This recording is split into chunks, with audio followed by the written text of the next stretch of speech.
Let me start by saying that I thought Black Panther 2 was incredible. I loved almost every second of it and thought the script and overall story was probably the best and most layered in Marvel history.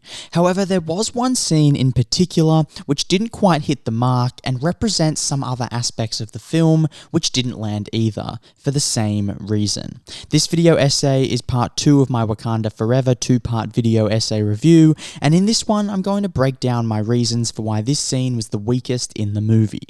So firstly, it's not because of the writing, the cinematography, or the performance, it's because of the score. Let's watch the scene and I'll explain what I mean after. Right there! Who are you? And how did you get in here? This place is amazing. The air is pristine. And the water. My mother told stories about a place like this. A protected land with people that never have to leave, that never have to change who they were. What reason do you have to reveal your secret to the world? I am not a woman who enjoys repeating herself.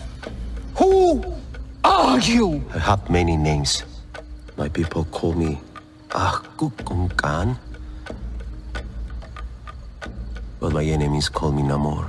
So you hear how the score is running really loud throughout the first half of Namor's introduction monologue.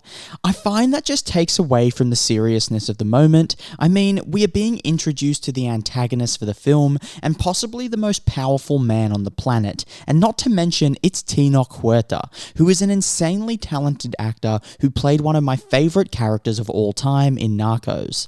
And while he is introducing himself to us, all we hear is this cultural Aztec drumming in the background. Compare that to this scene from The Dark Knight, where we are introduced properly to the Joker. And I thought my jokes were bad. Give me one reason why I shouldn't have my boy here pull your head off. How about a magic trick? I'm gonna make this pencil disappear. Ta-da! It's gone. You hear the silence in the background?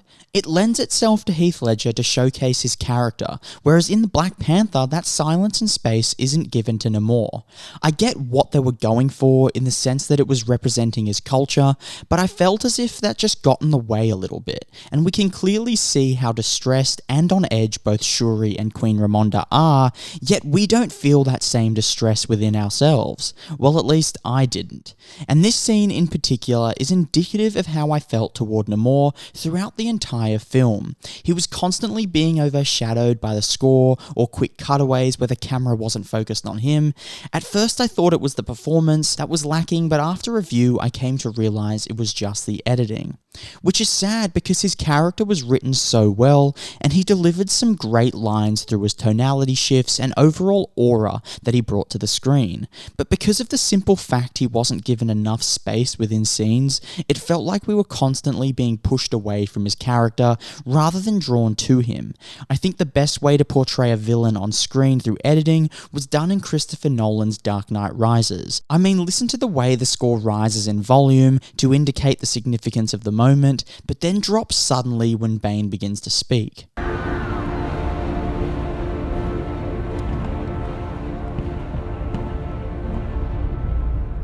Gotham! Take control. Take control of your city.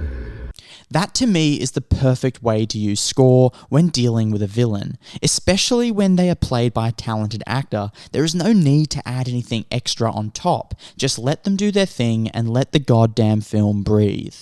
As always, thanks for watching and I'll see you on my next video.